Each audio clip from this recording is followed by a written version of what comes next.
Hello दोस्तों, मैं हूं Sujata Deshmukh from Asha academy. Advanced accounting के रिवीजन सीरीज़ 4 में आज हम देखने वाले हैं अकाउंटिंग स्टैंडर्ड पे based MCQs. So let's start with that. So हमारा पहला एमसीक्यू है, dash is the set of accounting policies और broad guidelines regarding the principles and methods to be chosen out of several alternatives. तो option देख लो, ये सारे options available है। सो अकाउंट्स में अलग अलग मेथड्स है हर चीज़ के लिए, तो कौन सी मेथड मेरे बिजनेस के लिए सूटेबल है, वरना मेरे बिजनेस के लिए अकाउंटिंग करने के लिए क्या क्या गाइडलाइंस प्रोवाइड की गई है, ये किस में दिया जाता है। So they are called as the accounting standards. तो यहाँ पे ऑप्शन मेरा करेक्ट है, option b. ASB stands for, तो ऑप्शन देख लो, ASB का फुल फॉर्म पूछा गया है। तो ये एक बोर्ड है, अकाउंटिंग स्टैंडर्ड बोर्ड है, जो हमें अकाउंटिंग स्टैंडर्ड्स इशू करते हैं वरना रिवाइज करते हैं। तो ASB का फुल फॉर्म है अकाउंटिंग स्टैंडर्ड बोर्ड। तो ऑप्शन मेरा करेक्ट है यहाँ पे ए। नेक्स्ट क्वेश्चन है, ASB is formed in the year April dash by the institute of chartered accountants of India. किस साल में ASB फॉर्म किया गया है? सो ASB ये ICAI ने, जो चार्टर्ड अकाउंटेंट की इंडिया लेवल की इंस्टीट्यूट है, उन्होंने ASB फॉर्म किया है। ASB का मेन इंटेंशन क्या है? तो अकाउंटिंग स्टैंडर्ड इशू करना, उन्हें रिवाइज करना। तो ये कब फॉर्म की गई है? In the year 1977। सो यहाँ पे मेरा करेक्ट ऑप्शन है सी। नेक्स्ट है, what is the full form of IFRS? So IFRS stands for, ये सारे ऑप्शंस दिए हैं। तो इंटरनेशनल लेवल पे जो अलग अलग कंट्रीज़ हैं, उनको कॉमनली उनका इंटरेस्ट, वरना उनको कॉमनली अकाउंटिंग में हार्मनी लाने के लिए जो स्टैंडर्ड्स इशू किए जाते हैं, उसे हम कहते हैं इंटरनेशनल फाइनेंशियल रिपोर्टिंग स्टैंडर्ड्स। तो उसे ही शॉर्ट में कहा जाता है IFRS। सो यहाँ पे मेरा ऑप्शन है correct b. Next question, dash is issued by IASB। IASB मतलब क्या है? International accounting standard board. So international level पे जो अकाउंटिंग स्टैंडर्ड इशू करते हैं वो बोर्ड है, to protect the interest of international investors. Option ये सारे हैं। तो IASB क्या इशू करता है? तो IASB इंटरनेशनल लेवल पे अकाउंटिंग स्टैंडर्ड जो इशू करता है उसे हम कहते हैं IFRS। तो यहाँ पे ऑप्शन करेक्ट है मेरा ए। नेक्स्ट है, dash are the standards, interpretations और framework for the preparation and presentation of financial statement at international level. मुझे अगर इंटरनेशनल लेवल पे दूसरे बिजनेसेस के साथ हार्मनी लानी है, वरना कंपेरेबल रखना है मेरा फाइनेंशियल अकाउंटिंग स्टेटमेंट, तो मुझे क्या फॉलो करना पड़ेगा? So these are the options available. तो उसमें करेक्ट ऑप्शन है IFRS। सो यहाँ पे B option is correct. Next question है, IASB स्टैंड्स फॉर, मैंने अभी बताया है आपको उसका फुल फॉर्म। IASB मतलब क्या है? इंटरनेशनल अकाउंटिंग स्टैंडर्ड बोर्ड, जो इंटरनेशनल लेवल पे अलग अलग अकाउंटिंग स्टैंडर्ड आपको इशू करता है। तो यहाँ पे ऑप्शन मेरा करेक्ट है ए। जो हमने अभी देखा है उसकी समरी अगर देखनी है तो दिस इज़ द समरी। जो इंडिया में अकाउंटिंग स्टैंडर्ड, वरना जो गाइडलाइंस अकाउंट्स के लिए दी जाती है, उसे हम कहते हैं अकाउंटिंग स्टैंडर्ड्स। तो अकाउंटिंग स्टैंडर्ड कौन इशू करता है? तो जो चार्टर्ड अकाउंटेंट की इंस्टीट्यूट है इंडिया की, उसे कहते हैं हम ICAI। उन्होंने ASB फॉर्म किया है। ASB मतलब अकाउंटिंग स्टैंडर्ड बोर्ड, और वो ASB हमें accounting standards time to time issue करता है। अगर इंटरनेशनल लेवल पे मुझे कंसिडर करना है तो international accounting standard, international financial accounting standard IFRS issue किए जाते हैं, रिपोर्टिंग स्टैंडर्ड। वो कौन इशू करता है? तो पहले इंटरनेशनल अकाउंटिंग स्टैंडर्ड कमिटी थी, उसे ही नाम चेंज करके अभी वो international accounting standard board IASB। तो अभी कौन इशू करता है हमें इंटरनेशनल स्टैंडर्ड जो है? तो वो इंटरनेशनल अकाउंटिंग स्टैंडर्ड बोर्ड है। और जो इंटरनेशनल अकाउंटिंग स्टैंडर्ड्स होते हैं उन्हें हम कहते हैं international financial reporting standard IFRS। Next question है हमारा, AS3 डील्स विद। तो आपको थोड़ा सा टेक्निकली सारे स्टैंडर्ड्स ध्यान में रखने पड़ेंगे कि कौन सा स्टैंडर्ड किसके लिए है। सो AS3 is always related with the cash flow statement. तो यहाँ पे करेक्ट ऑप्शन है ए। तो कैश फ्लो स्टेटमेंट के बारे में थोड़ा सा हम डिटेल में देखते हैं। कैश फ्लो स्टेटमेंट में कैश कितनी आ रही है बिजनेस में, वरना कितनी it is having outflow, how much outflow is there in my business and inflow is there in my business of a cash। ये सारा मुझे कैसे दिखाना है? ये अकाउंटिंग स्टैंडर्ड 3 में दिया गया है। तो आपको बिजनेस में ऑपरेशनल एक्टिविटीज़ हो, वरना किसी और तरीके से इन्वेस्टमेंट एक्टिविटीज़ हो, वरना फाइनेंस एक्टिविटीज़ हो, किसी भी तरीके से अगर आपको कैश जनरेट हो रही है, वरना कैश आपके बिजनेस के बाहर जा रही है, सो वो कैसे दिखाना है वो सारा आपको अकाउंटिंग स्टैंडर्ड 3 में दिया गया है। नेक्स्ट है AS7 deals with accounting standard किससे रिलेटेड है। तो अकाउंटिंग स्टैंडर्ड जैसे कि मैंने कहा है आपको ध्यान रखना है, accounting standard is always deals with the construction contract. तो यहाँ पे करेक्ट ऑप्शन है मेरा सी। उससे ही अगर अलग तरीके से पूछना है तो what would be asked in the exam. So accounting for construction contract is applicable for. तो अकाउंटिंग कंस्ट्रक्शन कॉन्ट्रैक्ट जो है वो किससे एप्लीकेबल है। तो ये कंस्ट्रक्शन के ह्यूमन रिसोर्स से, कॉन्ट्रैक्टर्स के एडमिनिस्ट्रेशन पार्ट से, वरना कॉन्ट्रैक्टर के फाइनेंशियल स्टेटमेंट से, वरना कंस्ट्रक्शन वेजेस से। सो जो भी स्टैंडर्ड्स है वो फाइनेंशियल स्टेटमेंट से रिलेटेड है। तो construction contract is applicable for the contractors financial statement. Option C is correct here. तो कंस्ट्रक्शन कॉन्ट्रैक्ट के बारे में थोड़ा सा हम AS7 के बारे में देखते हैं। समरी में हम ऐसा कह सकते हैं कि जो लॉन्ग टर्म कॉन्ट्रैक्ट है, मतलब सपोज ये बिजनेसमैन है और ये बिजनेसमैन ने एक कॉन्ट्रैक्ट लिया है जिस कॉन्ट्रैक्ट का पीरियड है 3 इयर्स। अभी हमें पता है कि अगर मैं every year I prepare the profit and loss account and a balance sheet, और मुझे पता चलता है कि profit and loss and balance sheet बनाने के बाद उस बिजनेस में फ़ायदा है या लॉस है, लेकिन इस कॉन्ट्रैक्ट का पीरियड 1 साल से ज़्यादा है, 3 सालों तक है। तो 3 सालों तक मुझे P&L बनाने का तो मैं वेट नहीं कर सकती, बट इन 3 सालों में मुझे उस पूरे कॉन्ट्रैक्ट में कितना फ़ायदा हुआ है, मतलब कितना रेवेन्यू जनरेट हुआ, कितना मेरा खर्चा हुआ, ये मुझे पता करने के लिए देयर इज़ अकाउंटिंग स्टैंडर्ड 7। तो accounting standard 7 is related with the long term contracts. हमारा नेक्स्ट क्वेश्चन है dash deals with the accountings for government grants. तो गवर्नमेंट ग्रांट से रिलेटेड है हमारा AS12 अकाउंटिंग स्टैंडर्ड 12। तो करेक्ट ऑप्शन है मेरा ए। अकाउंटिंग स्टैंडर्ड 12 जो है उसके बारे में थोड़ा सा डिटेल मैंने आपको समरी में देने का यहाँ पे प्रयास किया है।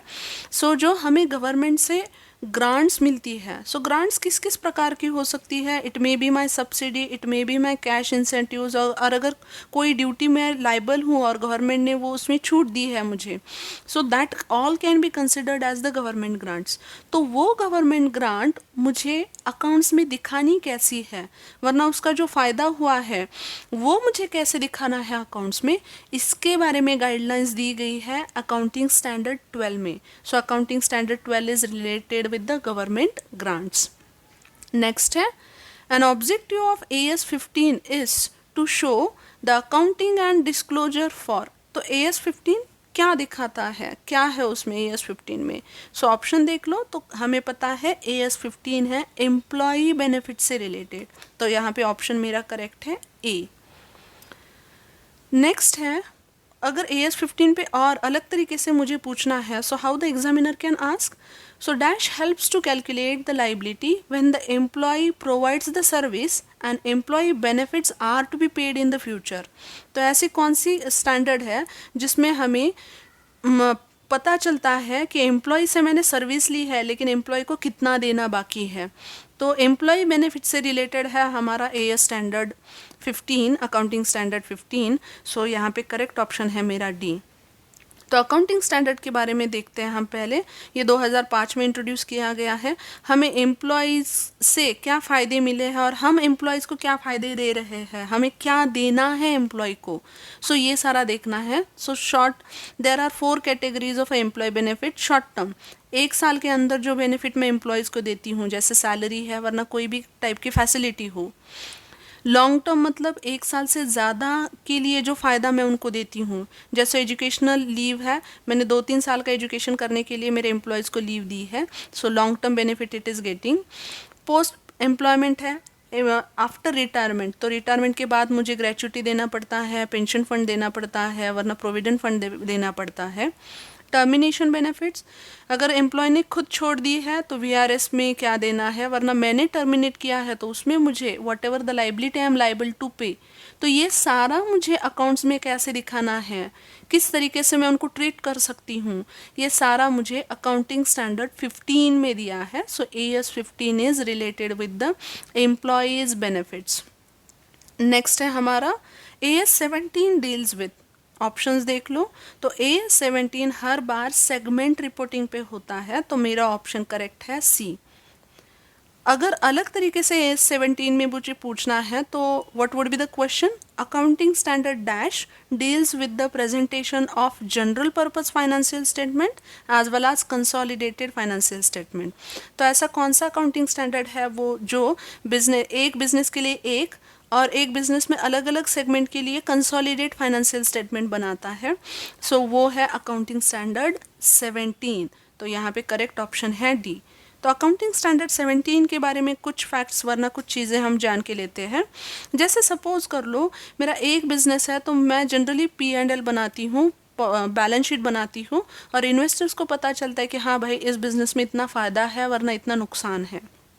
But if one business is there which is having a various segments, उसमें बहुत सारे सेगमेंट हैं और हर एक सेगमेंट में अलग अलग प्रॉफिट एंड लॉस हो सकता है, तो वो अलग अलग सेगमेंट का P&L वरना मुझे वो कैसे दिखाना है वो मुझे AS 17 में दिया गया है. टेक फॉर एग्जांपल, अगर मैं प्रोडक्शन करती हूँ और प्रोडक्शन में मेरी कैपिटलाइज भी मेथड है वरना मैनुअल भी मेथड है. कैपिटलाइज मतलब I am using the machinery वरना ऑटोमेटिक प्रोडक्शन हो रहा है, एंड मैनुअल में मैं HRM ह्यूमन रिसोर्स में ह्यूमन रिसोर्स में यूज़ कर रही हूँ. तो इन दोनों तरीके से मुझे कितना फ़ायदा और लॉस हो रहा है, कैपिटलाइज मेथड में मुझे कितना फ़ायदा और लॉस है एंड मैनुअल में कितना फ़ायदा और लॉस है, ये मैं सेगमेंट रिपोर्टिंग में मैं दिखा सकती हूँ. सो सेगमेंट रिपोर्टिंग, अलग अलग जो सेगमेंट है एक ही बिजनेस के, उसको आपको प्रॉफिट एंड लॉस वरना उसका फाइनेंशियल प्रेजेंटेशन आपको कैसे करना है, दैट इज़ गिवन. नेक्स्ट है AS 18 deals with. So AS 18 is always related with the related party disclosure. तो ऑप्शन मेरा सी करेक्ट है. अलग प्रकार से AS 18 पे क्या आ सकता है, dash is to establish and to prescribe the requirement of disclosure of related party relation. ऐसा कौन सा स्टैंडर्ड है जो आपसे रिलेटेड पार्टी को डिस्क्लोज करने के लिए कहता है, सो that is a accounting standard 18. तो बी ऑप्शन मेरा करेक्ट है. तो थोड़ा सा AS 18 पे भी है. रिलेटेड पार्टी मतलब क्या होता है, जो कोई भी मेरे बिजनेस से कोई भी ऐसी पार्टी रिलेटेड है वरना कोई भी इंडिविजुअल है वरना कोई भी ऑर्गेनाइजेशन है जो मेरे बिजनेस को कंट्रोल करती है, मतलब उनका कोई पोजीशन वगैरह नहीं है but they are controlling my business. बहुत बार उनके ऊपर मैं डिसीजन लेती हूँ, तो बहुत बार ऐसे भी हो सकता है कि उनका कोई भी रोल ट्रांजैक्शन में नहीं है but they are affecting on a decision making of my company. तो ऐसे पार्टीज़ को कहा जाता है रिलेटेड पार्टी.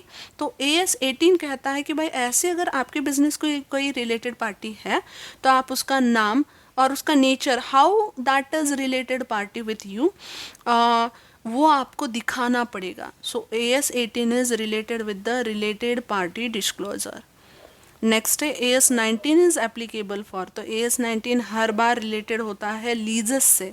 सो यहाँ पे हम ऑप्शन करेक्ट है मेरा सी. तो लीज़ के बारे में थोड़ा सा जान के लेते हैं. What is mean by lease. तो लीज़ मतलब क्या होता है, सपोज ये मैं ओनर हूँ एक प्रॉपर्टी के और मेरे पास फिक्स्ड एसेट है. I don't want to sell that asset and this is the another person who want to use that asset और use this asset but he is not having a ability to purchase it. तो ऐसे वक्त पे वो क्या कर सकता है, I can transfer the position to this individual of my property. So जो भी एसेट है मैं उनकी पोजीशन दे सकती हूँ उसको कुछ सालों के लिए. Ownership is still in my hand. मैं अभी भी उस फिक्स्ड एसेट की ओनर हूँ, लेकिन वो एसेट यूज़ कौन कर रहा है, दिस पर्सन, और उसके बदले वो क्या देता है, मुझे कंसिडरेशन देता है. सो इस कॉन्ट्रैक्ट वरना ये जिसमें होता है उसे कहा जाता है डिले. सो लीज एग्रीमेंट जो होते हैं वो उसमें लेसर एंड लेसी होता है. So who is the lessor, so who is the owner of the fixed asset, that guy is called as the lessor, and जो एसेट यूज़ करता है, जिसके एसेट पोजीशन में होती है, उसे लेसी कहा जाता है। तो ये लेसर और लेसी के बुक में ये सारा कैसे दिखाना है, ये हमें अकाउंटिंग स्टैंडर्ड 19 में दिया गया है। तो AS 19 is related with the लीजेस। Next है AS 20 deals with, so AS 20 is always related with the earning per share. मेरे कंपनी के शेयर्स पे अर्निंग क्या होती है, सो दैट इज यहाँ पे करेक्ट ऑप्शन है C। उसे ही अलग प्रकार से बता सकती हूँ, पूछ सकती हूँ, तो ऐसे dash accounting standards objective is to prescribe principles for computation and disclosure of earning per share. Earning per share आपको कैसे दिखाना है, उसे ट्रीट कैसे करना है, उसके लिए कौन सा अकाउंटिंग स्टैंडर्ड है, तो हमें पता है earning per share is related with the accounting standard 20। Next है AS 21 is related with, AS 21 her bar consolidated financial statement से रिलेटेड होता है, तो यहाँ पे करेक्ट ऑप्शन है A। Dash provides the guidelines, principles, procedures to prepare the consolidated financial statements of the company under the control of a parent.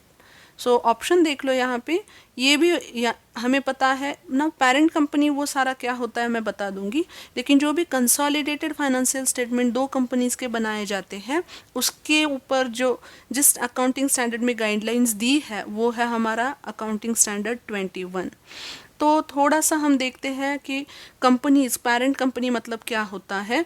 Now again suppose ये मेरी ए company है एंड दिस इज न another company B. तो B company में suppose 100 shares है, तो ए company ने क्या किया है, उस 100 में से 60 शेयर्स लिए है। What is the actual need to acquire more than 50%। मैं 50% से ज़्यादा अगर किसी कंपनी के शेयर लेती हूँ तो automatically I become a controlling company, myself become a controlling company and another company would be controlled by mine. सो जो कंपनी कंट्रोल की जाती है, अभी बी के सारे डिसीजन ए थ्रू कंट्रोल किए जाएंगे, though they are having a separate existence. तो बी जो कंट्रोल की जाती है उसे कहा जाएगा सब्सिडियरी।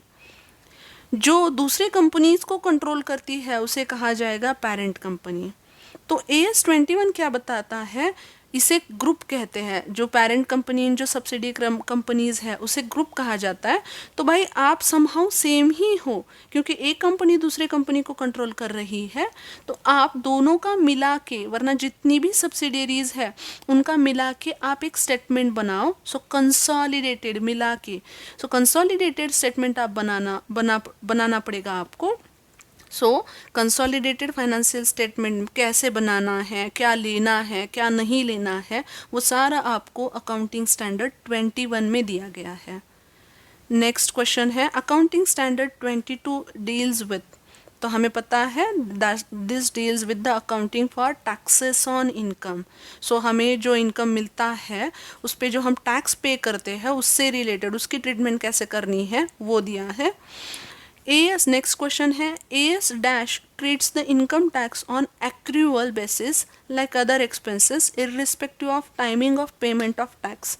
तो पहले देख लो, इनकम टैक्स से रिलेटेड अकाउंटिंग स्टैंडर्ड 22 है, लेकिन ये चीज़ बहुत ज़रूरी है, आपने टैक्स कब पे किया है ये इतना महत्वपूर्ण नहीं है, लेकिन एक्रूअल बेसिस पे लेना है, जिस साल आपको टैक्स लगा है, वरना whatever in which you are liable to pay the tax, उस साल का वो खर्चा लेना है।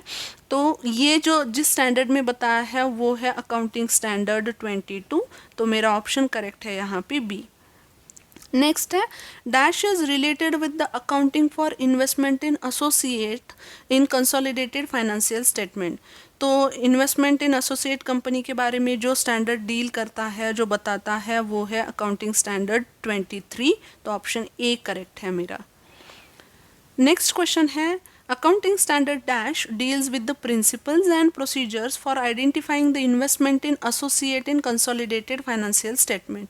तो जो एसोसिएट कंपनी में हम इन्वेस्टमेंट करते हैं उनके बारे में कंसोलिडेटेड फाइनेंशियल स्टेटमेंट कैसे बनाना है उसके बारे में गाइडलाइंस किस में दी है, तो किस स्टैंडर्ड में दी है, सो वो है अकाउंटिंग स्टैंडर्ड 23। तो ऑप्शन सी करेक्ट है। तो आप कहोगे what is this associate company. तो एसोसिएट कंपनी मतलब जो कंपनी दूसरे कंपनी का 20% वरना उससे ज़्यादा शेयर्स होल्ड करती है। जैसे again take A and B है, तो ए में 100 शेयर्स है, तो सॉरी बी के 100 शेयर्स है, तो ए ने उसमें से 21 शेयर्स लिए हैं, तो automatically A would be called as an associate company of a B. तो इस वक्त both are having the influence, मतलब A is having the influence on B, तो उनके कंसोलिडेटेड फाइनेंशियल स्टेटमेंट कैसे बनाने हैं वो सारा हमें दिया है note number 20 accounting standard number 23 में। नेक्स्ट है अकाउंटिंग स्टैंडर्ड 24 डील्स विद, तो अकाउंटिंग स्टैंडर्ड 24 किससे रिलेटेड है? डिसकंटिन्यूड ऑपरेशन, तो बी करेक्ट है यहाँ पे मेरा। नेक्स्ट है dash helps to focus on the operations which enterprise want to discontinue और डिसकंटिन्यूड। तो ये यहाँ पे देख लो, जो हमारे अलग अलग एक बिजनेस में अलग अलग एक्टिविटीज़ की जाती है, तो सपोज एक एक्टिविटी मुझे क्लोज करनी है, वरना मैंने एक एक्टिविटी क्लोज कर दी है, तो उसके बारे में भी शेयर होल्डर्स को पता होना चाहिए। तो ये कैसे दिखाना है शेयर होल्डर्स को, आप किस तरीके से ये बैलेंस शीट में फाइनेंशियल स्टेटमेंट में रिफ्लेक्ट करोगे, ये सारा जिसमें दिया है वो है मेरा AS 24। तो डिसकंटिन्यूड ऑपरेशन से रिलेटेड है मेरा accounting standard 24। Next AS 25 is related with, हमें जैसे कि पता है डिसकंटिन्यूड ऑपरेशन 24 है, गवर्नमेंट ग्रांट्स 12 है, सेगमेंट रिपोर्टिंग 17 है, तो बचा है मेरा इंटरिम फाइनेंशियल रिपोर्टिंग। तो AS 25 is related with the interim financial reporting. Accounting standard dash prescribes the minimum content of an interim financial report and provide the principle for recognition and measurement complete financial statement in interim period। तो option पहले देखते हैं, ये क्या है?